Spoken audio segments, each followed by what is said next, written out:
I'm starting to sympathize with Brandon Aiyuk.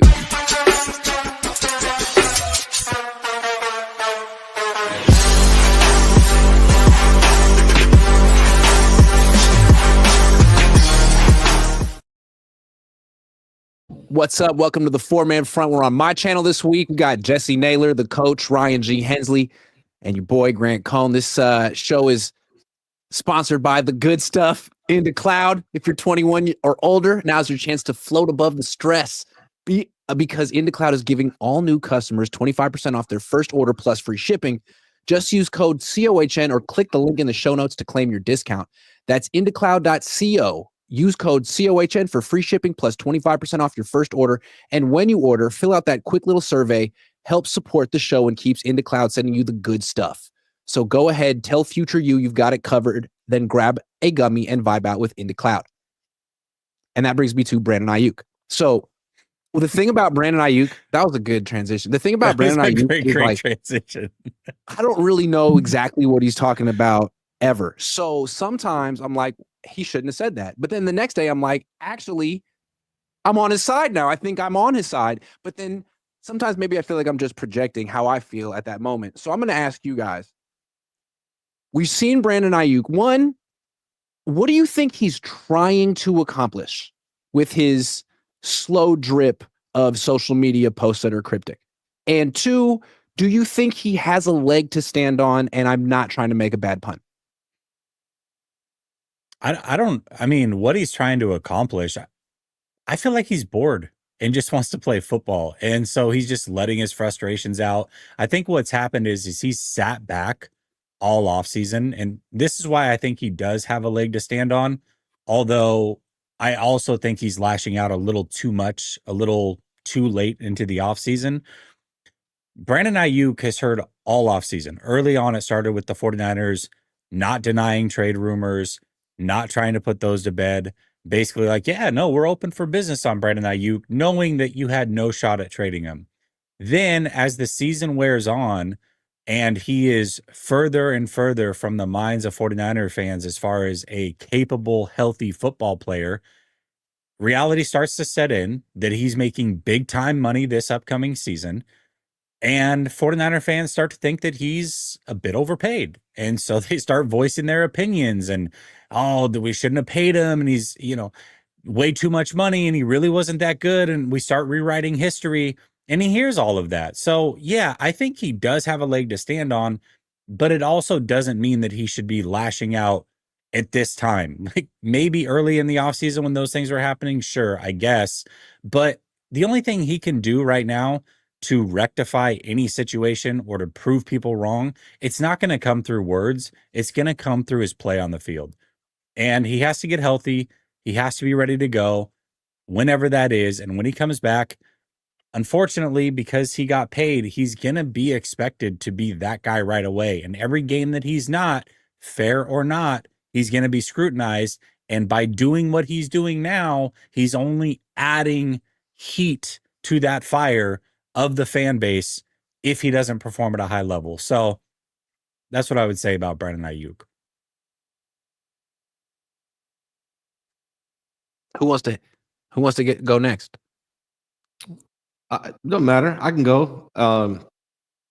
I don't think what Brandon Aiyuk's doing right now is much of anything, honestly. I think he's probably he's a socially awkward guy, right? You notice it in the press conferences. I think you see it on social media. He's just a little socially awkward. I don't really think he's trying to accomplish anything. I think he's just kind of like Jessie said, he's bored, nothing to do. He's just tweeting out his thoughts and probably shouldn't because it gets analyzed because he is a famous wide receiver for the 49ers and he does have a history of saying things he probably shouldn't say on social media. But I think the most recent thing that he put out there really it's not much, man. He's just probably bored and just what do they call it? The diary of the mouth? Well, it's diary of the fingertips, right? Like he's just saying things. I don't really think he's trying to accomplish anything. I just think he's out just saying stuff. I know that's not very interesting, but I really think that. It's honest. What do you think, Coach? In certain ways, I do think that there's a reason for him to do this. I don't think that he will put stuff out there in the public if he didn't have some type of desired effect. I don't think this is for the fans. I do think that this is for people who know to go look for this stuff. It's not missed upon me that it was in like a really weird kind of cut on social media. It wasn't on Twitter. It wasn't on social media it wasn't on Instagram where most of its stuff is like, it could be like up front and seen. This was kind of like on his YouTube channel and like the comment section, like the post section, which is kind of like, for me, is like, I want to say this, but I don't, I want to say this so bad that there's kind of like a soft way that I got to put this out.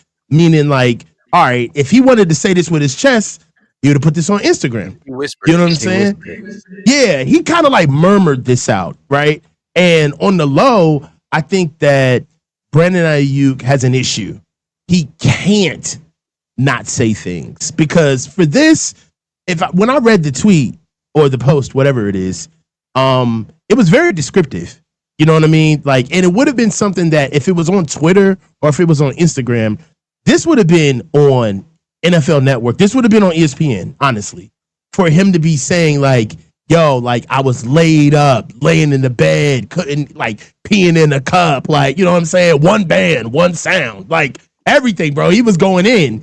And for me, I think that he put it out there in a sense of, I think that when people say things in public and you don't understand why they're doing it, I feel like there's an audience that they have spoken to that they're trying to validate what they've said in private, and they're trying to say it out in the open. I think that he's playing a dangerous game where he may be, I don't want to say posing, but presenting himself in a very dominant and having this whole situation under control.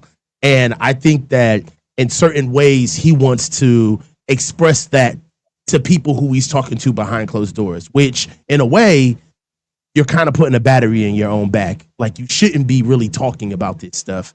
And if you really look at it, the tone of it, and I'm gonna wrap it up, but the tone of it for me was kind of like tongue in cheek. Like, thought it was like, I'm up here laid up, can't even walk, peeing out of a cup, and they trying to trade me. Almost like he clowned his own organization. Like, you guys are dummies. Like, who's going to trade for me while I'm laid up in this condition? So for me, it was a little disloyal. I think that he put this out there again because he was talking to somebody about this and like letting the organization know, like, you can't even get in the club. How you going to hate from outside? Like, how you going to try to do all of these best laid plans and you trying to move me when I don't even have like the most value? So I don't know why he said it, but it wasn't positive. You know what I mean? Like, for what it was, the net was he was trying to show up the organization. Like, you don't know what you're doing. That's the way I read it. I think it's pretty clear that Aiyuk felt insulted during the contract negotiation period. I think a lot of players did. I think he felt particularly insulted. I think the Niners feel that giving him the contract should have ended it. Okay, we said some things. We gave you $30 million a year. It's what you wanted. You know, we hugged or whatever. Like, it's over. And I think it's not over in his mind. And I think that's the issue. Like, whose side do you take? Like, the team side, like, we gave you the money, shut up? Or the player side, like, nah, I mean, I'm a person. You insulted me, and you don't get to throw money in my face and act like the situation goes away. I think it's interesting. Most Niner fans, or a lot of Niner fans, are San Francisco Giants fans. And the Giants just got Rafael Devers. Why did the Giants get Rafael Devers? Because the Red Sox ruined their relationship with him. They gave him $30 million a year, like last year. And then this offseason to play third base. And then this offseason they signed Alex Bregman to play third base. And they didn't say anything to him about it. He's like, the hell's going on? They're like, oh, don't worry about it. You just play DH. And he's like, well, you didn't ask me. And from their perspective, like, we don't need to ask you. We paid you. Just do what we freaking say. And then midway through the season, they're like, oh, by the way, you're playing first base. And he's like, no, I'm not. So they trade him and they paint him as this guy who's like a bad teammate. And he's like all about himself. And it's like, I can kind of see, like, Giants fans see it from Devers' perspective. Like, no, the Red Sox didn't treat him well. And we came up and we know how to treat him. And he's going to play first base for us because we're respectful. is that not the same exact situation that Brandon Aiyuk's in? Like, if you decided you want to pay this guy $30 million a year, then guess what? You got to kiss his ass. You have to. You have to. Or don't sign him. You can't just throw money at him and be like, all right, Brandon, we're going to treat you like everyone else now. It's not going to happen. And that's what that whole Shorts thing was about. He needs to feel special. And they won't let him feel special. And they won't like really bend the knee to Brandon and be like, all that stuff we said, we were freaking wrong. You're the best. You're Justin Jefferson. I don't know. I mean, it seems like you either tell him what he wants to hear or you trade him. And I think that's where the Red Sox were. I don't know. Was that a good 1-to-1? I tried to bring in baseball. Maybe that was a little clumsy. I don't know how I did. A little bit of it to me is like the Tom Brady effect, where nobody really got paid on the Patriots because Tom kept taking pay cuts, right? He kept taking team-friendly deals. And it's almost like Bill Belichick going in on Tom Brady in team meetings where everybody's like, well, if Tom can get it, everybody else is a fair game. And I think that's where Brandon Aiyuk is going to run up against an issue. Brock Purdy just got paid, and he's towing the line. And that's the new – you're a receiver, bro. That's the new standard. It's how much Brock gets away with it. It's how comfortable Brock is. And if Brock it's all the special treatment that Debo got for years. But that's the thing. BA, I know that BA, he doesn't want to hear this, but it's a pivot, man. Sometimes things pivot on you. Perfect analogy, bro. Like, I mowed the lawn with a push mower for years. Big ass, slaved. All right. And the moment it was time for my little brother to cut grass, they got a fucking rider. And I was vexed because I wanted him to put up with all of the rite of passage that I had to put up with for years. But time moves on and things change. I think that BA missed the Cabo Click era. He missed it. You got to go back to Gen Pop, baby. We're building the program all over again. There are no more special players. He missed the Cabo Click era. And I don't think he's upset that he missed his window. There's no more special treatment. Okay, hold on. I think we need to pivot away from Aiyuk because Jessie and Ryan are just not into this topic at all. So hold on. Let me go to something else. For you guys, do you think this will be Trent Williams' final season? He's kind of going year to year. He's signed through 2026. His cap number jumps up to like 39 million next year, and none of it's guaranteed. He'll be in like a lame duck contract year. Do you think this will be his last year with the 49ers in the NFL? What's your guess here? Go ahead, Ryan. I don't think so. No, I think Trent's going to keep going. I just do. I think he's been able to sustain his career over a long period of time. He has a goal of hitting 40, and he has, professional schedule. I'll call it an easy schedule. He doesn't have to practice on Wednesdays. He's there at OTAs, which is great, but I know he's not out there grinding like some of these young guys. I think he's going to try and reach his goal of playing until he's 40, and he's got 3 more years to do that after this one, if I'm correct. Mm-hmm. So I think he's going to be here next year. I think the 49ers can count on him being back. I think he'll want to continue playing. It's really going to come down to this year. I mean, if he has another season like last year, I just don't see it. He said that he will play as long as his body allows him to, and as long as the 49ers will have him around. I almost wanted to go bold and say he's going to continue playing, but it won't be with the 49ers. And I guess that's a possibility, but it sounds like he just wants to remain here. And if it's not here, then he's out. Like if the team says, hey man, you just don't have it anymore, or it's not worth it, that he'll probably just turn it in. But I think it just comes down to this year. I know that that's not like super bold. I don't want to predict injury, but he hasn't been healthy for 12 years. He hasn't had a fully healthy season for 12 years. He was injured for a majority of last year. I don't know that aging and health necessarily go together. So it's likely that he misses. If I set the over under at 3.5 games, I think taking the over is safe. And I think if that happens, he's probably not on the team next year. So I guess I'll say he's not on the team, but it really does depend on this year, in my opinion. I will say, doesn't he is up for a contract? Like he has no guaranteed money after this year, That's right? what I'm He has a trying ton to next year. say. He has a Yeah. ton next year. Actually, he has a He has ton next guaranteed year. money next year. A ton of it, yes. So Oh, it's a weird contract where he only had like 2.5 million fully guaranteed this year, and then next year it jumps all the way back up to a Oh, he'll really be there. big number. So if he's Not back, according to Over the Cap. I thought it was done this year for some reason. It says he has zero I'm guaranteed on Over money the this Cap year right and now. next Yeah. year. go Guaranteed to salary. I thought to- they. well, I thought last I'll year have to they take did. a look at it again. I thought last Yeah. offseason they did last season and this season, and then after this one, he- 2026, he's guaranteed salary is done. 2025 is done. I mean, that's what I Guaranteed thought I salary heard every- Matt Barrows talking about is that, I mean, well, my take, I'll say my take, but we'll have to figure that one out. Yeah, I mean, if Yeah. I was always under the impression he was done with guaranteed money this year. If that's the case, then they're gonna have to restructure. It makes it a lot more complicated. I mean, his base salary next year is 22.2 million. Yep. And it's only one. So I don't know. I mean, Yeah. either way, the 49ers, I guess the point I was making either way is that no matter what, whether he has a lot of guaranteed money or he has no guaranteed money, if he stays, they're going to have to restructure things next year. Correct. They're just I they're agree. going to have to. And so are the 49ers willing to do that? And when they do that, that's not going to be a 1-year restructure. That's going to be another 2-year type of situation. And if that's the case, I don't know that you can commit to him for 2 more years. That's really hard to do at this stage.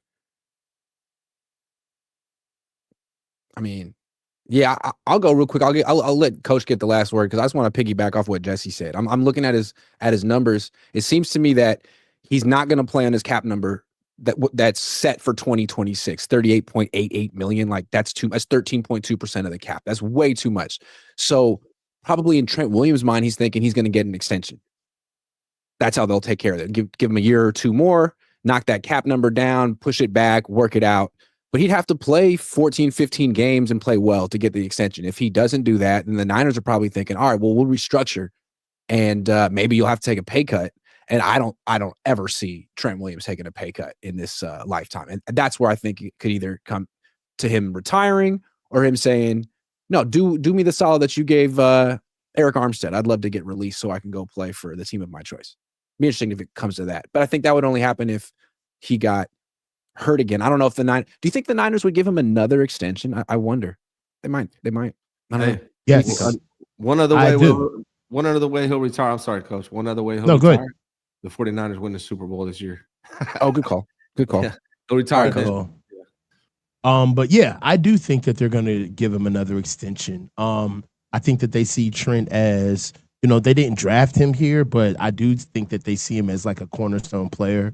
And one thing that we never miss an opportunity to do is like prop up vested players as our own. So, I know he hasn't been here long enough, but he's going to get treated like a 10-year player guy where they want him to really be a part of like the 49ers more. I see that. Even with, just the anecdotes that we know of, like he's never going to be healthy. He's never going to finish. But I do think that Trent has he's kind of pushed himself to that Christian McCaffrey status of they're not really going to besmirch his career by cutting him. They may let him go if he wants to be let go. But the way I interpret the conversations with him on I'm going to be here until I'm 40, I'll be here as long as the Niners will have me, that's just another plot. That's another play for set up another negotiation, boys. I ain't playing for not guaranteed money. I'm still real quick. I'm still a little concerned about his ankles, man. I want to. I mean, he's gotten his ankles hurt every single season with the Niners. He's going to be 37. If he has another ankle injury this year, I would not have given him an extension. That feels chronic.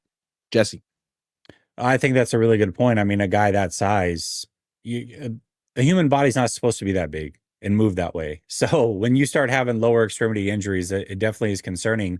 And he's had quite a few of them in the ankles. I think where some of the confusion comes in when we're talking salary is much like the 49ers do with everybody. 4-1, he has a roster bonus of $10 million. So next year.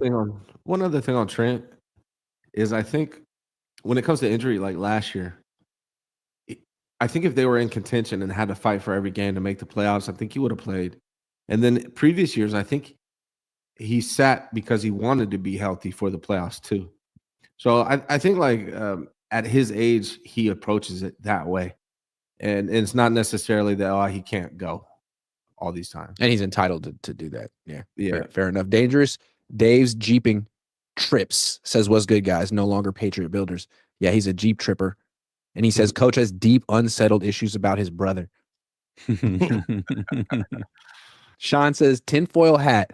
Do y'all think teams do nefarious things to players when they get paid and posture like this? I got paid a lot of money. They really going to let him walk away with the $50 million donation and wish him well? Ooh, that's dark. I don't know Dark. about all that. What are they going to do to him, man? I really don't want to know where Sean's head is going. I feel like I don't know. I mean, Hope not. I've Sunk cost. It's got to move on. It's not his fault. I've They heard made some the mistake. toxic things. I've heard toxic things from coaches. I'm from the college level. Like, if guys want to transfer, it's like, oh, you will leave, but you won't be the same. Like, you know what I mean? Like, oh, you want to transfer? Okay, you'll transfer, but you won't have a career when you leave here. I've heard coaches say that about players behind closed doors. Well, that's wonderful. You got to love that from our coaches of the youth of America. Anyway, Yeah. I have another question for you guys.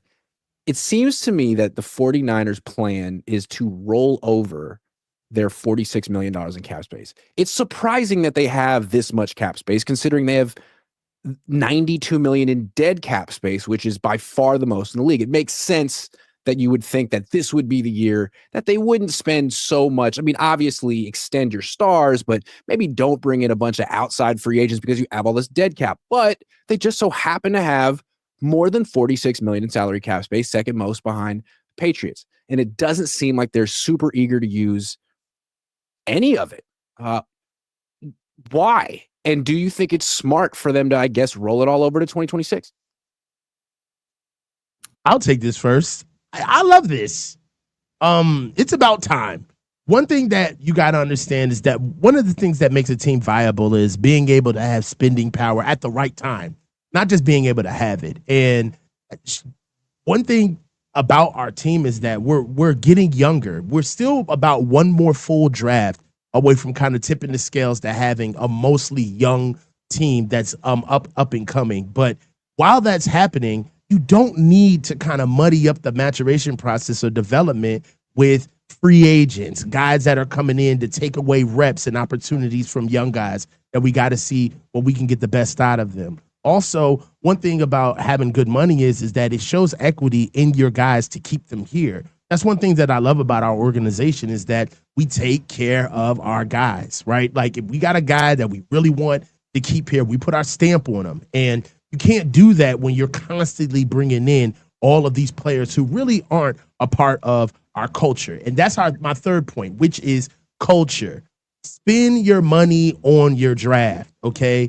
That's what builds culture. That's what built our culture in 2017 and on. It's because we got a bunch of guys in here that got drafted and they all played together. They had a maturation process where they grew up from pups to dogs. And that's how great teams are built. I don't want to be one of these a la carte teams that we always kick the can whenever we try to get close. I mean, getting a Christian McCaffrey at that time, that was a savvy move. Also playing a little bit of interference with the Rams, but that was what needed to be done at the moment, right? Bringing in some of these other guys for on the edge, be able to help us out, that needed to be done at the moment. But for me, I think that the cap is going up.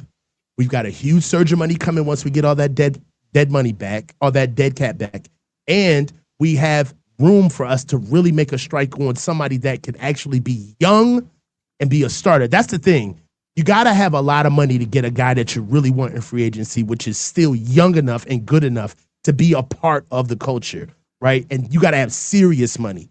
If you come in there with only $45, $50 million, you're going to get what you pay for. You're going to get an overused older player, right? So if we're going to spend, let's spend for real. That's why I like the aspect of going to go get somebody like a Christian McCaffrey who had still a lot of tread on his tires. But if you just have enough to, be in the shop, you're just going to buy anything. So I love this.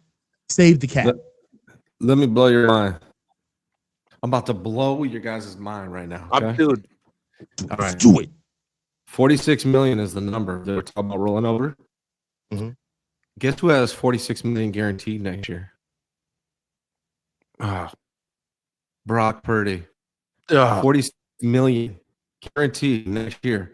Brock Purdy, the exact amount we're talking about rolling over. If they roll this money over to next year with Brock Purdy, that offset $46 million that he's guaranteed, and they can compete on a 2-year plan. After that, they only have to guarantee Brock $12 million, $30 million in 2027, but $12 million guaranteed. Then they have that out. So I don't know, maybe it's a coincidence, but $46 million rolling over, $46 million guaranteed to Brock Purdy. Yeah, I mean, we're talking cash flow versus cap. It's not going to be 46 million when it's all said and done as far as what they carry over, because there's a couple of things that you have to. Yeah. Right. Yeah. But the 46 million we're talking about right now, they're going to sign some sort of veteran. They're going to make a trade. There are players that are going to hit their incentives. That number's going to go down. I would venture to guess that number ends up being around 30 million when it's all said and done, just through the ebbs and flows of the season, injuries, signing guys, what have you. But I do think it's the right move. And the reason I think it's the right move, one, coach brought it up. We're talking about age. You realize the 49ers are still projected to be the 4th oldest team in the league on average age going into next year. Oh, that's because of John Weeks. Well, I got, we I old got, as shit, I got dog. it.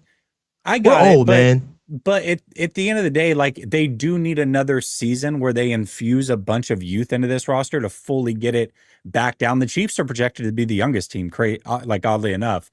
So that's one.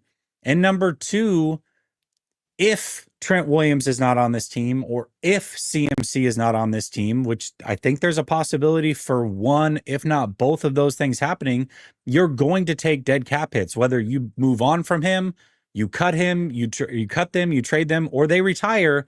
No matter what, you're going to take some dead money, and you're going to need some of this cap carried over to absolve that. So I think it's the right move. I don't think there's a move out there right now, a big money move, to just go out and spend all the money in the world that is going to make them so much more competitive than they are today. I think there's smaller ancillary moves like a Simmons or something like that they can go do to improve the roster and still also not spend big money and carry money over. I think carrying money over is the right thing to do. Sensible. So I'm going to try to pull in another Bay Area team here. I'm going to pull in the Warriors. To me, this is a very classic Golden State Warriors situation, the 2 timeline situation. Now, I understand both teams are like, man, got this aging core, got to get younger. It would be so great to augment this aging core with a bunch of youngsters on the bench. Didn't work. Did not work. It turns out if you're committed, you got to pick one. Are you committed to the young core and getting them playing time and taking your lumps and maybe missing the playoffs or whatever? Or are you committed to your aging core? And for the Warriors, it's clear they need to be committed to Stephen Curry. You drafted him. He's your franchise. I don't give a damn that he's 37 years old. You got to be committed to maximizing that. So sorry, Jonathan Kuminga. With the Niners, I think it's similar. I mean, they haven't won championships, but like, George Kittle's not getting any younger. You drafted him. He's been loyal to you. He's going to be 32 years old. Are you really prepared to just kind of sacrifice a year of his prime if he's still in it? I mean, I don't think it's what he would want. Is that really the best move, to play for 2026 and to really be like, have one eye on the future and not both eyes on the present? It seems to me that Eddie DeBartolo would be fully all in for now, whether that was the right thing or not. I mean, I can't imagine Eddie DeBartolo going into a season like this where he holds on to Trent and CMC and Kittle and says, this $46 million, it's for next year. We're not going to spend this. I don't think that's how we do it. So to me, it's like, maybe it's the right thing to do, but they can't be talking about this quest for 6 shit with $46 million in cap space. You got to be talking about rolling over the quest for 6 to 2026. It's a rollover year. I will say one thing that kind of backs up your stance a little bit is the reason that we think that you think, or some people think that they should go all in, is one, the Super Bowl is at their home stadium, and number two, they've got this easy schedule. Well, when you fast forward to next year and the year after, now a lot can change in 2 years. I understand that, but just think about this right now. You've got George Kittle, who's aging. You've got Trent Williams and CMC, who are aging. Chances are in 2 seasons, all three of those guys might be gone. At least two of them will for sure be gone. And maybe even next year, one or two of them are gone. Next year, they play the AFC West and the NFC East. The year after that, they play the NFC North and the AFC North. The schedule is only going to get tougher the next couple of years on paper. So I can understand where you're coming from, because it is a lot to look at, those three players aging plus the tougher schedule. I just think that they've got to stay the course. Mention Brock Purdy's contract, which gets much more expensive in terms of salary cap hits going forward.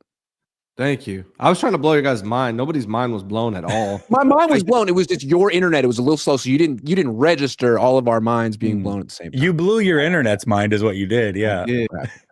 Yeah. No, I mean, I think that's substantial, right? Like, because they have not paid a quarterback a lot of money. They're not really paying one this year. Next year's the first year they're actually going to have to do that. And so rolling over that money helps them. Not that I agree. I agree with you guys. I'd rather them go all in and win a Super Bowl. But I think that's a mind-blowing. I'm just cynical, man. To me, I feel like Jed and Eddie are very different. Eddie was all about football. To me, Jed bought a soccer team in Scotland this offseason. His English soccer team got promoted to the Premier League. He's going to be buying hella soccer players. He extended a bunch of his own 49ers. I think he's saying enough's enough, dude. Like, enough. Where, I mean, and that's what happens when you're spread so thin and you have a portfolio of teams and not just one. I mean, I think that's kind of why old school Niner fans loved Eddie so much, because he was maniacal about football and the 49ers. And he wasn't also like, you know what? I also kind of like this team that you've never heard of in another sport in another country. How do you think Eddie D would do? And I hate to do this for Jed, but it is the truth. How do you think Eddie D would do in the free agent era, like the salary cap era? You know, like, I understand that a lot of what Eddie D did was what he tangibly could do, right? What he could put his hands on and make happen. But it's a song and dance. There's a savviness to today's game. It does seem to me like the teams that want to spend a lot of money have figured out how to do it, like the Eagles. The Eagles aren't not spending money. They're just doing this thing where they put 7 void years on the end of every contract so that the big salary cap tax hits them way later when the cap, theoretically goes up by a lot, barring another global pandemic. I mean, that's sort of their workaround for the accounting. They figured out how to do it. The Niners do it to an extent, constant restructures, all these void years. I mean, Brock Purdy's contract's a perfect example of it. I think Eddie might get over his skis on occasion, but I would love the aggression. I just want to see you try to do it, right? Like, the not trying is what's frustrating. I feel like they're more concerned with finances than they are with winning a Super Bowl. And I think that's what a lot of people get frustrated with in the York era versus Eddie D. I think if Eddie had taken over the team when Jed did, a young Eddie, they obviously wouldn't be a 5 Super Bowl team or anything like that. But I think they'd have at least 2 during this time frame. He wouldn't wait around. Chip Kelly and some of those other guys, Jim Tomzula, would have never happened under Eddie D. It just wouldn't have. Dangerous Dave's Jeeping Trips says Cubs is calling Jeep for sponsorship, getting wild. Then Joseph Ernberg says, according to Jesse, Bucks winning the Super Bowl. I feel like Jesse didn't say that. I definitely didn't say that. Doesn't sound like something Jesse ever said. All right, I got one more question before we do some prize picks, some WNBA prize picks. Should the Niners trade for Jalen Ramsey? I guess he's the best player out there. He's not exactly what he used to be. He's going to be 31 this year. Played 17 games last year. His PFF grade was in the high 70s, which is higher than anyone on the Niners in the Niners secondary last year, for whatever it's worth. He has history with this team in this division. What do you think? They can afford him technically if they wanted him. Should they get him? I don't think so. Everyone's like, nope. No, I don't think so. I don't think so. Recommend that. No, because it's going to cost some sort of asset regardless, right? And like, even if it's a 6th-round pick, it's going to cost something. And then you're going to have to pay some salary. I don't think the timeline fits. I do think that he's trying to win while also still being a big time contributor. if I'm him and I know the Rams are interested and I know the 49ers are interested, I'm going to the Rams because one, I'm familiar with the situation. I'm familiar with the coach. I like the culture there, and I've won a ring there. So why not try to do it again? And that team's timeline matches up. I think the only reason you do it is to kind of be petty and try to hurt the Rams and not allow them to get Ramsey. I know that there's like this internal competitiveness between Kyle Shanahan and Sean McVay, which I think is cool, but you can't do it at the detriment of what you're trying to do, which is set yourself up for the future. Unless Ramsey truly is willing to play safety right now and do that for the next few years, I might be interested in that. But at corner right now, no. I would do it for the right price. It just has to be the right price. Just has to make sense. Depends on what they're trying to get. He is 30 though, right? Like it's not. It's a little dangerous going after 30-year-old corners. So for a 6, if that's the cost, I would do it. But I'm not going third, second, first, nothing like that. Obviously, I don't think you'd have to. I think what you'd have to do is take the contract. I don't think the Dolphins want to pay any of that contract to facilitate a trade. You got to take the whole thing. And I'm looking at it. I mean, he's got a $10 million base salary for this year. No more guaranteed money. I take it back. He's got $24 million guaranteed for 2025. Ooh. Oh, I'm not doing that. I didn't realize. I'm not paying him 25 this year. No. 24.2 million guaranteed according to Over the Cap. I mean, I guess you would have to restructure. I guess the main question would have to be: do you feel the same way about Jalen Ramsey's career as you did when we took over Sherm? Were they at the same position of their career? I love that question, and I think Ramsey's better. I think Ramsey was better than Sherm and is at that point too. I mean, Sherm was coming off of a torn Achilles when he came to the 49ers. Ramsey hasn't had anything like that.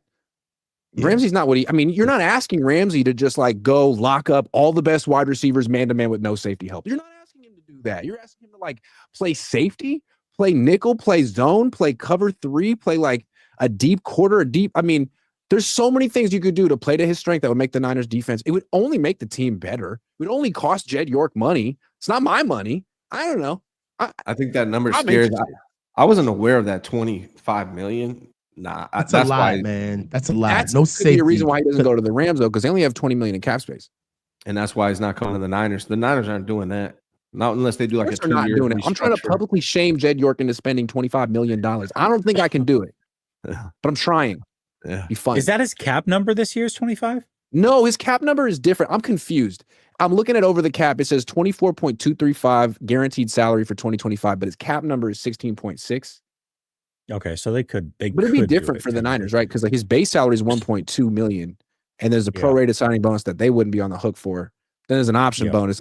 I don't know, money in dollars and numbers. I don't know. But Jed, we figured it out. Watch our discussion. It was really high level stuff. I think we got to the bottom of it. I think it'll help you make your decision. Now it's time to talk about Caitlin Clark. What do you guys think about Prize Picks? They're giving us the free point, but I don't want the free point because we're like expert level prize pickers. So I think that we should go for like, I don't know, assists maybe, just like 9 for Caitlin. Always take the free point, right? What are we talking about? No, I can't. I just feel like it's no. All right. I don't. It doesn't speak to me today. Okay. All right. Sorry, it's too easy. Money. I always win. It's you know what I mean. I'm trying to like spice it up for me. So 9 assists. That's a lot for Caitlin, but she's been locked in. Look, less than. Thank you, Ryan. That was a tough one. I was really going back and forth on this one. What about Gabby Williams though? I feel like she's been sort of locked in recently. 13.5 points, but she's not much of a scorer. But it could be her night. I don't know. I'm saying less than. I want to hate on all these women basketball. Rebounds and assists though. No. Let's go more on the rebounds and assists. That's a savvy play. Hold on. Let's go back to Gabby Williams. Rebounds and assists. Where are we looking here? I know why Jesse is saying that. Rebounds and assists. Right, because there's going to be a lot of bricks out there. Rebounds and assists. Go more. I like that. Okay. How about Flagrant fouls. A lot of flagrant fouls. A lot of travels. How many How about travels? Skylar Diggins? Assists. More than she's one of my favorites. She's good, man. She's definitely a pass first. She's a distributor. You know what I mean? She's how old unselfish. is Skylar Diggins? I feel like Gotta she's be been like in the league 30-something. forever. She's been in there for a around. while. Oh Yeah. yeah, we've been aware of Skylar Diggins for a long time. Skylar Diggins is noted. We Should we just hold on? Should we get like a wild card from a different sport? Yeah, Let's do it. a random Baseball? sport that we've never heard of. I don't really want to do baseball. They It's got like, video are you going to games. get a hit today? I don't know. Maybe. Hold on. Let's do NFL. Let's go random quarterbacks. Yards for the year. You're not going to get the results of this for like. A while. Okay, Joe Burrow, 4,100. That's a lot for Joe Burrow. What do you guys think? I mean, Jessie he's tends gonna to have to think have that more. the He's gonna have to that's have more. assuming That he stays defense is gonna give up 30 points a game. He's gonna have to throw for 6,000 if they want to. Bengals going to struggle this year. I feel like I'm partial for picking less in the NFL just because it's like picking more is like expecting them to stay healthy or something. It's like, what are the odds? Joe Burrow? I don't know. That wasn't very high level analysis. Let's go more just because you guys said it. What about Jared Goff, 3,800 without Ben Johnson? No. Nah, less than. They Well, gonna What about they Caleb gonna Williams? Run the hell out the ball. I'm gonna have to. I want to do Caleb Williams. Gabby Caleb- Williams. Caleb is You're gonna have to more. give up the Gabby Williams points or rebounds. There it is. you go. She tried to sneak in twice. Sorry, Gabby. Okay, outta Caleb here, Williams, Gabby. 3,500 greater with than Ben Johnson, more or less. more. More or more? I feel like that Kyler Murray number is really low. Is it not? It's super low. And he'll get under it. I do like the Caleb Moore. That's a good. I like that one, Ryan. Okay. That's a good one. All right, we're gonna You think he'll flex get that under one just in case. 33.74? Man, you're a hater, Ryan. Download the app, use promo code COHN, win $50 in lineups instantly. All right, final question of the day, and this has nothing to do with the 40, or it could, but this is just a general sports knowledge question, and I think I don't know. I think it'll lead to some interesting discussion. In your guys' expert opinion, well, we're all doing like these all quarter century lists, right? And we're talking about players who were good or who deserve their flowers. No flowers today. It's anti-flowers show. Name me the most overrated athlete of the last quarter century. So their overratedness really needs to be concentrated in from 2000 to now. I don't want someone talking to me how overrated someone was in 1994. Doesn't matter. Since 2000. And this is any sport too. Any So- sport. You could go swimming. Yeah. Michael Phelps actually is my guy. Now, Jesus. I'll go. Wow. Going for the top. I'll go first. I'll go first. It's not Michael Phelps. I'm gonna go OBJ.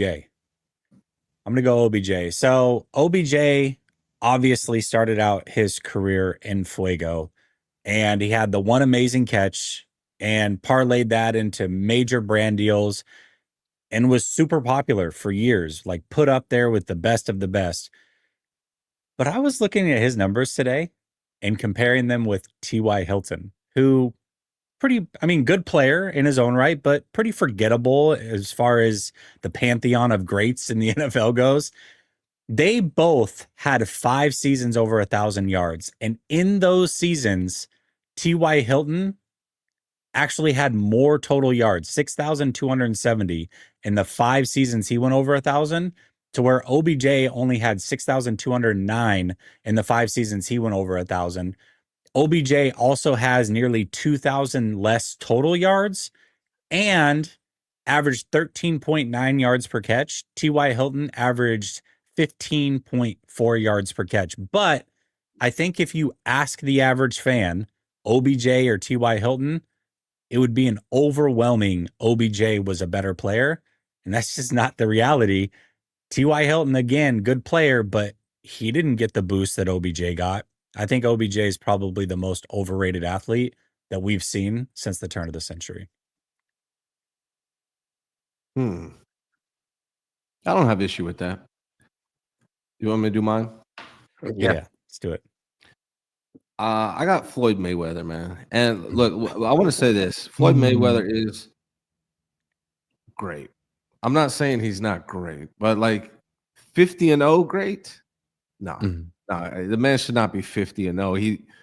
He manipulated and organized his schedule, particularly the last 10, 15 years of his career, to nothing but has-beens, people that are washed up, and like dude's way Pacquiao for like 30 years. Yeah, man. I mean, like he had like Diego Corrales way back in the day. 2001 was probably his best fight. But that was 2001. Castillo was a good fight. How about this Castillo 1 and 2? Castillo was a great fight. 2002. After that, I mean, guys way past their prime. Well, Ricky Hatton. Ricky Hatton was a good fight. What Conor McGregor is what made him 50-0. Not even had Ricky Hatton already gotten knocked out by Pacquiao when he fought Mayweather? Yeah. Yes. Did he get slept? Yeah. So it's great as like, and he's an awesome defensive player. And that's the other thing. Like, he spent his whole career literally ducking and figuratively ducking the smoke. And that Philly shell. He's a great defensive player, man. Don't get me wrong. I think he's good. I think he's great. But he's not the best ever. He's not 50-0 good. He's not TBE to watch. Hold on now. He's not TBE, but he is one of the most technically gifted fighters of all time. Sure. Like you have to say that. Like definitely one of the all-time greats. Yeah, like as far as especially defensively, you know what I mean? I mean, he's up there with Pernell Whitaker, Sweet Pea. So, I mean, I will tell you that yes, I agree with the gravitas that Floyd built around his name. Upset about like a pick. It's like, wait a second, I gotta step in for Floyd's. And someone else is gonna do that later. But sometimes it's coming. It's coming. Don't be talking about Floyd. No, I mean, listen, man. I get like the people being like upset and basically seeing the bullshit. To be honest with you, he was a Brinks truck. He was definitely a bank near the last 8 to 10 years of his career. He picked his fights. He made sure that they were all money fights. McGregor. And yeah, I mean, come on, dude. What do you expect him to do with McGregor? But as far as free money, that was just free money. I was like, why shouldn't I?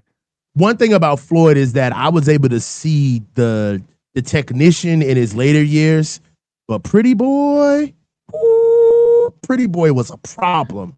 He had power in both hands, defense, speed, can fight walking backwards.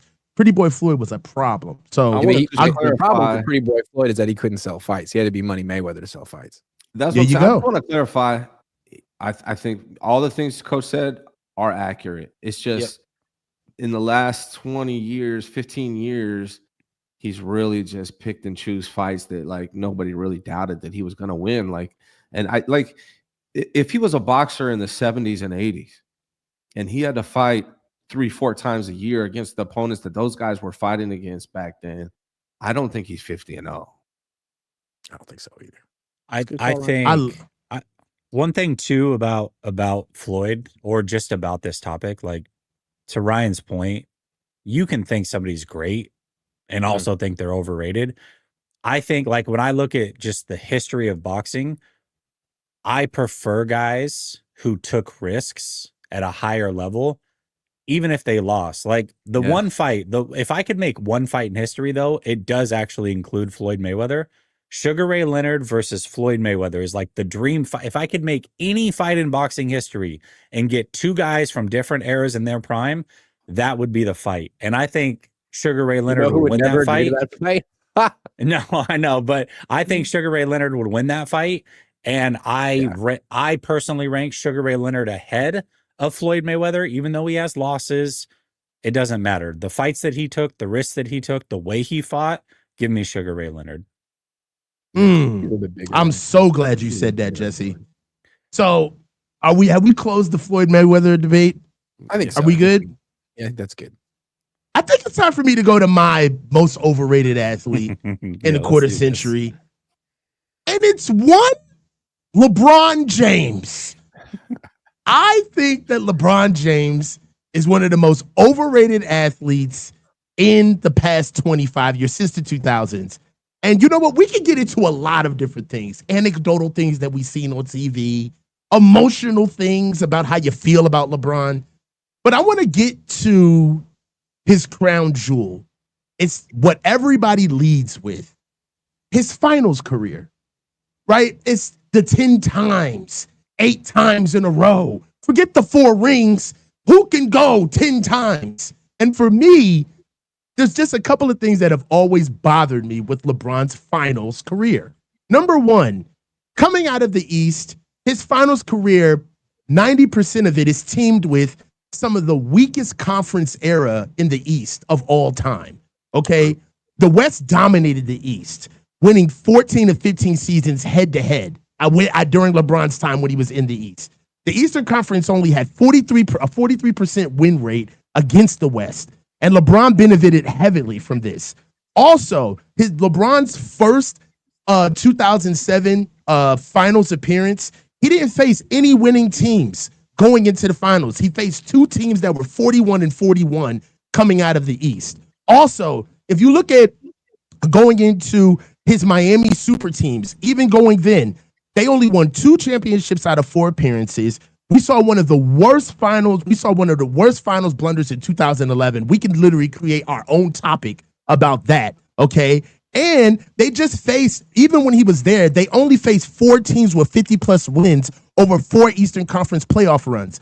12 total series when they were in Miami. They only faced 4 teams that won over 50 games in that season. Now, if you compare that to somebody like Kobe Bryant, who faced tougher opponents, Kobe faced over 81 teams in his finals career that had over 50 wins in a season. All right. Also, we want to move to LeBron's return to Cleveland. He joined Kyrie. He joined Kevin Love. He had all of that talent, and then it came through with a 1-3 finals record with all of that talent. All right. Also, we look at coming into the Lakers. They missed the playoffs twice in 5 seasons that he's been here. The only time that he's been to a championship is the bubble ring when the NBA was all but in shambles. And now he's sitting here with Luka moving on from Anthony Davis, and we know that he's not going to go to the finals again. Not considering the fact of all of the first-round playoff one-and-dones that he's been knocked out of without a star-studded team. So if you want to go with LeBron's longevity, I get it, all right? But you also have to look at the equity of the league of what LeBron is doing and what 25 points in today's league is versus what 25 points was 15 years ago when he played. The lanes are wide open on top of the fact that defensively, LeBron hasn't played defense in at least 6 years. He's stealing from the league. So, in my opinion, LeBron is one of the greatest basketball players of all times. But the GOAT, putting all of this like this luster, stop the cap. LeBron is overrated. And he doesn't have a full game. Real quick before someone rebuts it. I kind of agree with, I was going to go with LeBron, and I feel like the reason he's overrated, not that he's not great, but the league was so desperate to replace Michael Jordan when he retired. Like he was like essentially basketball messiah, basketball Jesus, and they wanted the second coming, and it couldn't really be Kobe because of what happened in Colorado, and they really wanted it to be LeBron. It was supposed to be LeBron. And it was like, since he was a sophomore in college, and he just wasn't in high school. He never could really establish that he was Michael Jordan. I mean, he wasn't that, like down the stretch in fourth quarters. I mean, he couldn't really trust him to make a field goal, so he'd be a little passive, and everyone would kind of get on him for not like being that cold-blooded guy who wanted to take the shot down the stretch. All-time great player, but all of his legacy felt kind of contrived by the league and ESPN and Nike because they needed to replace Jordan, but really the replacement, I mean, the face of the league, the guy who changed basketball was Steph. And one last thing, honestly, who has LeBron kept from winning during his reign? Who has not won because of LeBron? Everybody has won with him in the league. So where is the dominance? All right, we got to let the rebuttal happen now. Let me say that I know Jessie. I think Jessie disagrees, but I agree with Coach on this basis that these people call him the GOAT, and he's not the GOAT. Michael Jordan is clearly the GOAT for anyone over the age of 30 who actually watched him play. So you can't call LeBron the GOAT and him not be overrated. He's overrated for that reason. And the one thing Alexander is the GOAT, man. I don't know what you're talking about. And the other thing that really bothered me is this whole ring culture conversation you just had while Come on, he's sitting son. there watching them win in the finals when you went to Miami, not 4, not 5, not 6, and then now you're on TV trying to change the narrative, act like rings don't matter. Like Michael Jordan's the GOAT. Anyone that calls him a GOAT, you're overrating him. That's just His how number one quote for coming to the Lakers was, "I'm coming here to win a championship. I know that my time here will be a failure if I do not win a ring." Like, He come did. on, He dog. won one. No, I'm He just won a ring, saying, but though. this whole ring culture situation, like, All right, him we gotta even let saying- Jesse do his thing now. What All do you right, think, go ahead, Jesse? man. I don't listen. If you have somebody else as your GOAT and you're just to say, oh, well, he's not the first best player, he's the second or the third. I mean, I think to me, there's 3 guys that you can make a legitimate case for being the best of all time. I think it's Jordan. I think it's Wilt Chamberlain, and I think it's LeBron James. I think anything outside of that would be crazy. And I guess the biggest issue that I take is, you didn't say this, but I know that you think it. And let's bring up Stephen Draper's comment. Kobe was better than LeBron, and I don't think it was particularly close. Kobe was a killer.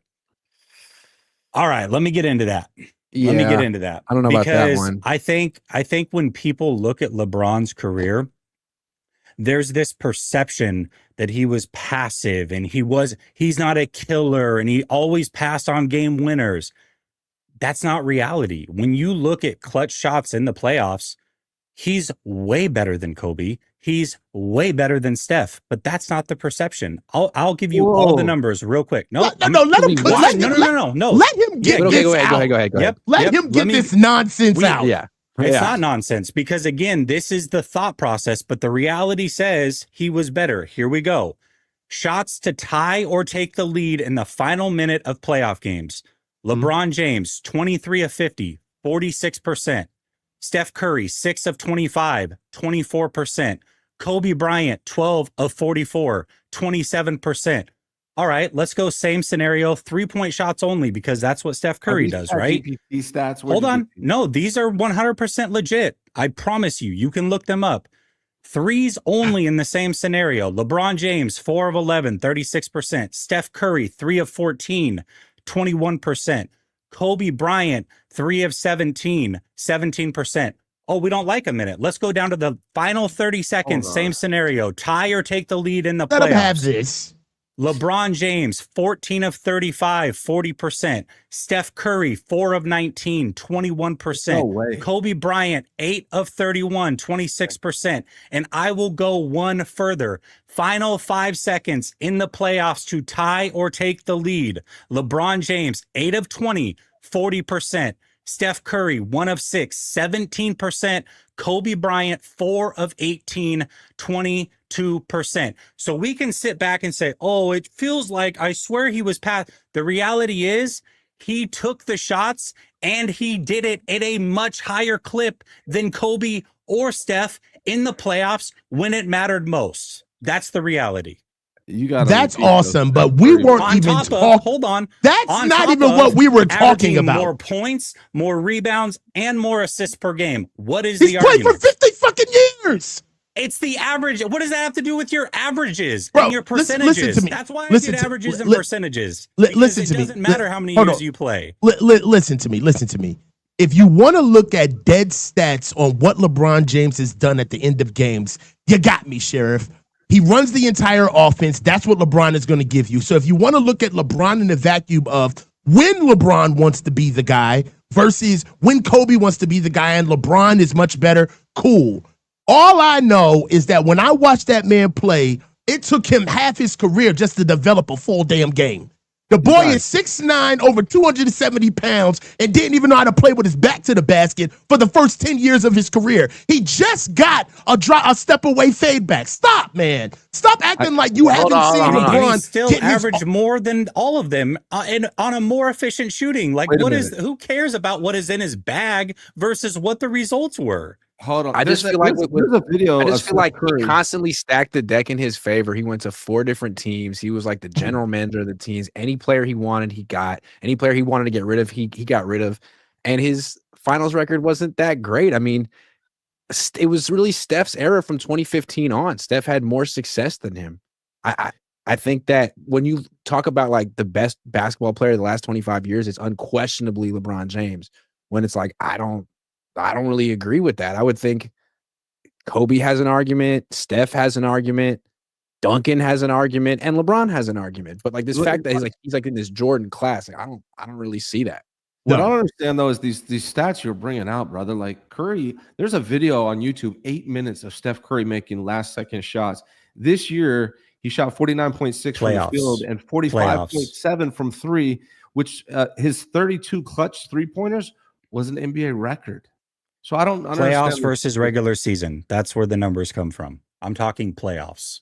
Where are you sourcing this shit? He made at least 3 just in this playoff run that I can think of. Like, it just doesn't add up. I don't know. Someone fact check Jessie for it. You can go check it out. Go to stathead.com. Check it out. It's the fact of the matter is, of all these like face of the franchise score wings, he was like the worst free throw shooter. And I think the fact that career 78%. You couldn't really rely on him to like sink free throws in the clutch in the fourth quarter. We saw him so many. I remember games where, like in the playoffs, where he'd have the ball and he'd pass out to Mario Chalmers, and Mario Chalmers would miss the shot. They'd lose the game, and they'd talk about it all the next day on ESPN. Like, how do you make that? How do you make that pass? Like, how do you not at least take a mid-range jumper or something? I mean, maybe that's just anecdotal, but to me, I think that stuff is kind of real. And why? I mean, but he's also like a 35% career shooter outside of 3 feet from the basket, bro. Like, man, like, come on, man. But his career shooting percentage is 50%. He did all of that within 3 feet of the basket. That makes no sense.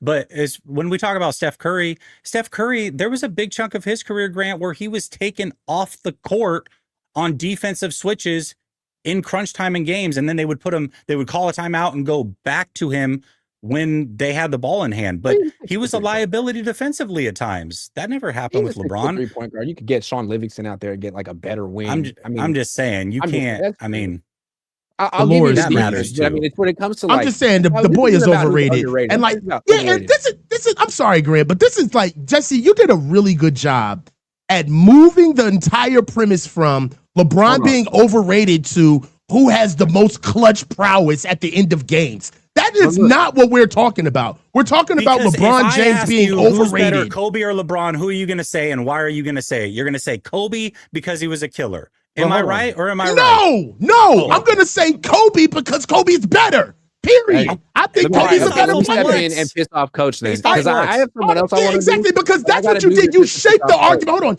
You shaped the argument off of what you thought I was going to say, and it was horse shit. Nobody said anything about LeBron's numbers at the end of games. I shaped it off of what a comment was in the YouTube, not off of what I thought you were going to say. But again, we can go points, rebounds, field goal percentage, assists.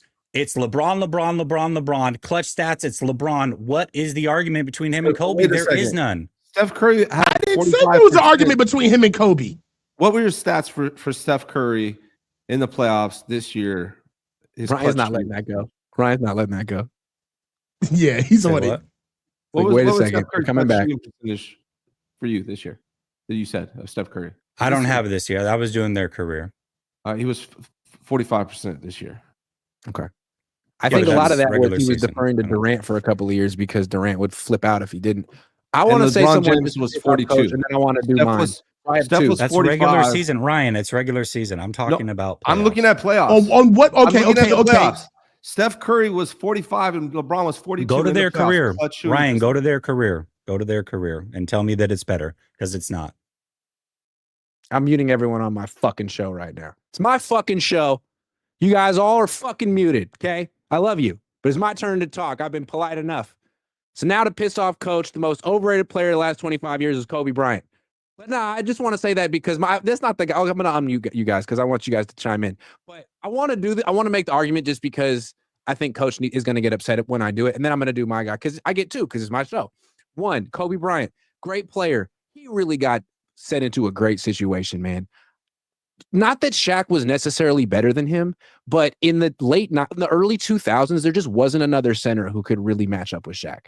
And I think a lot of wings would have won championships in that situation just because it was like Shaq against Rick Smits, Shaq against Todd McCullough in the finals. So, I mean, like, if you had taken off Kobe from those teams and put Paul Pierce on those teams, do they not win? No, And they like don't. no one thinks of Paul Pierce as being in the GOAT conversation, although he is an all-time great. So that's what I would say with like. Then he got Gasol. No one gives Gasol any credit, but Gasol was one of the. I mean, was Gasol not the best big man? And from 08 to 10, Garnett was a little old. Duncan was a little old. I mean, he always had this situation where he was on a great team with a great front court, and I felt like his legacy is his rings, not necessarily his numbers. Like I mean, Paul Pierce's numbers are damn near the same in terms of efficiency, shooting, free throws, 3-pointers, assists, rebounds, all that stuff. But like he was playing with Antoine Walker for 10 years. I mean, if Kobe was playing with Antoine Walker on the Celtics, he wouldn't have won any rings. He wouldn't be in this conversation. All-time great though. But who I wanted to go with was Tom Brady. Oh, Tom Brady. I agree. Go. So, okay. People talk like who's the greatest athlete in the last 25 years in the NFL? Tom Brady. Dude, this guy couldn't run a 5 flat. He's not an athlete. He's a statue. Great quarterback. But again, his legacy is rings. And we always talk about like, wins aren't really a quarterback stat. And he had incredible defenses. Bill Belichick's a little weird, but he's one of the all-time great defensive coordinators, defensive coaches of all time. When you look at just individual accolades for Tom Brady, first of all, his skill set was limited. And then his actual accolades, I mean, 3 MVPs, that's great. Rodgers had 4. Manning had 5. Manning was a 7-time All-Pro. If you took Brady off the freaking Patriots if he was never on that team and you put Peyton Manning on the Patriots in 2000, are they not a dynasty? Or would they just be as good or even, I feel like if you put Rodgers on that team, Manning on that team, Mahomes on that team, I think those 3 guys are as good or better than Brady was. And Brady, like his legacy as being the GOAT of GOATs is very circumstantial. I agree. I think Tom Brady is overrated as well. I think that he benefited from really good defenses. All right. And also one thing that I was a Peyton Manning guy. Remember, I know there's a lot of young guys out here, but there was a real like holy war between if it was Brady or Peyton. Remember those years? Like who was the guy when they used to meet each other in the playoffs? And I was always a Peyton guy because I thought that Peyton actually drove an offense. Like they were aggressive. And I thought that Brady was a system guy. If you look at his early Super Bowl years, like, bro, those were very tepid numbers, bro. Like he was not doing a lot. These were like 3 yards in a cloud of dust games. Scandals around him. Bro, and they were fucking robbing everybody with stealing everybody's allegedly stealing everybody's practice film. And then really the real MVP of the early rings was Adam Vinatieri. It really wasn't Tom Brady to me. It was the defense. Like, honestly, you know what I'm saying? Like, Tom really didn't get his swag. And then against the Raiders. I'm going to keep it a stat, too. You know the number one thing that drives your what if another quarterback played with Tom Brady's team is when Tom got hurt and Matt Castle came in and they won freaking like 11 games, bro. And they didn't go to the playoffs. Like, that right there let me know that all-time great quarterback. He is. We watched him. He was great. But great the quarterback. Fact that he's unquestionably the best athlete of the last 25 years in the NFL is like that team was awesome, dude. That team was humming, to be real with you. So yes, I do agree a little bit. Tom Brady is overrated. I'll say one thing about Tom Brady, and this to me is special. Him, Joe Montana, Josh Allen, and Jalen Hurts, I think, are the only 4 quarterbacks with significant playoff games that you can say from regular season to playoffs average more yards per game in the playoffs, better completion percentage in the playoffs, and a better touchdown to INT ratio in the playoffs. Those are the only 4 that you could say that about. Everybody else, when they get to the playoffs, their numbers drop off a bit. Those are the only 4. So I think that's an impressive stat. So those are the rules. You know what sold me? Of all the all-time great athletes, man, his highlights are boring. Hey, how many times do you want to watch him throw option routes to Wes Welker and Julian Edelman? Oh, wait, he's going to mix in a little seam route to Rob Gronkowski. I'm going to keep it a buck, though. What gave me like pause, like I started respecting this game, is what he did with Randy. Like he showed like, hey, you give me somebody, I can show you what I could do. Like Yeah. when they broke that And record, then they that blew made me out say, his all knee. right. They changed the rules, and he spent the rest of his career throwing option routes to Wes Welker. I hate it. But you're right, That's though. real. He did have it in him that one year. Yeah, that was impressive. It was impressive. It was impressive.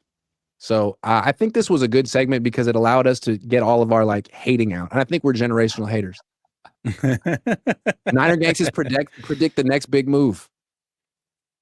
Safety. Brady's coming out of retirement. No, the Niners. No. Predict Signing the next Simmons big at move. safety. I don't see any big moves. I don't They need to either. bend the knee and get a safety. Enough.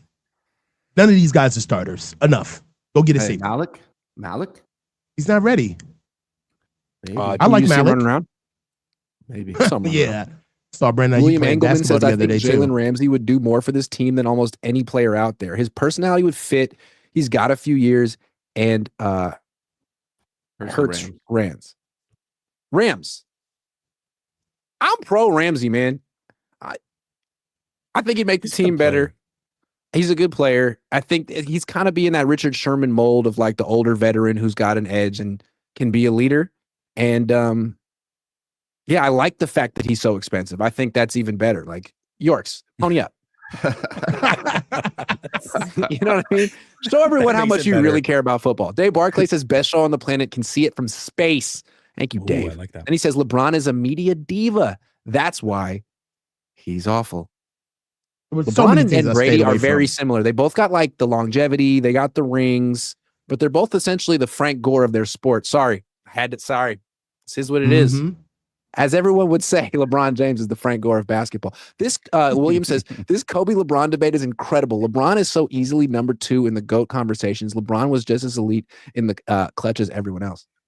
Well, when America finally, just dissolves into civil war, it's going to be because of this conversation right now. Old English ass name. William Engelman. LeBron, Has there I'm been team anything? Kobe. Has any sports debate happened more over the LeBron and Kobe debate? It's happened so many. The LeBron Michael Jordan debate. LeBron Jordan that's debate. going to happen forever. Yeah. Forever. I feel like Skip Bayless has been doing that debate every day for his entire life. He even went to college campuses to do. That was lame. He made a living off of Jessie it. should no longer comment on basketball. Kareem Abdul-Jabbar, greatest basketball player. Please stop it. You sound silly. Wilt Chamberlain, Jesse, over Kareem. Wilt Chamberlain, yes. Yes. And Wilt didn't even win over Bill Russell. Bill Russell, Oakland's finest, USF. Bill Russell was surrounded by all-time greats. Like the whole roster was stacked. Yeah, that's true. But he also won back-to-back national titles at USF, though. He was a great player. And he's from Oakland. Did I say that? Player. He's from Oakland, California, where the players dwell. So good. 6'9" center, man. Will didn't want the smoke. That was the problem. I wasn't there, but I heard from sources he didn't want the smoke. Who's a better defensive player, Kobe or LeBron? I think if you include college, Kobe. If Thank you include college, Kareem Abdul-Jabbar, definitely, because he had a hell of a college career too. As Lou Alcindor, I can't comment on basketball. There should be a Lou Alcindor. Coach and Jessie should just have a debate show like once a week. We do. It's called Cover 2. We literally debate all the time. We debated. Yes, we did this yesterday. Matt Sanders says Chappelle on the line with the Player Haters Ball. Who was the MC at the Player Haters Ball? Trivia. Well, what? Who was the Don't MC tell me. On in what? the skit, Player Haters Ball, Chappelle Show? The MC of the Player Haters Ball. Of course. Was it Patrice O'Neal? No. He was one of the Player Haters. He was one of the Player Haters. It wasn't Charlie Murphy. He was one of the Player Haters. Yes, he was. It wasn't Donnell Rawlings. He was one of the Player Haters. Yes. It was a cameo appearance. Cameo appearance, Player Haters Ball. Gifts, famous gifts from this. Next motherfucker interrupt me while I'm talking and getting shot. Oh, I see. Believe that. Hey. Next motherfucker speak while I'm speaking. Gonna get capped in the ass. Believe that. He was so good in that little cameo. I love Ice-T, man. Ice-T is so cool. Dave Barclay says, hate. How old is Ice-T, man? He's got to be Ice-T like in his 60s. Ice-T is 67 years old, man. If you Yeah. are younger than 37 years old, you probably never listened to Ice-T. He started making metal in like the early 90s. I can't vouch for that, but he makes some of the best 80s rap. Like it really does. I feel like most people don't listen to 80s rap anymore because it sounds dated, but I like it. He had an all-time great voice. Just the Most all-time great voice. iconic album cover of all time. Him and Shorty Yes, he with did. the pump gauge shotgun. He's your Fire favorite ass. rapper's favorite rapper. Favorite rapper's favorite rapper. Thanks for watching. Thanks everyone for giving me an hour and 15. I'm sorry for taking so much of your time. I should have been better. No, that was fun. But, I enjoyed that. This was good, bro. I only had to mute you guys once. I think that's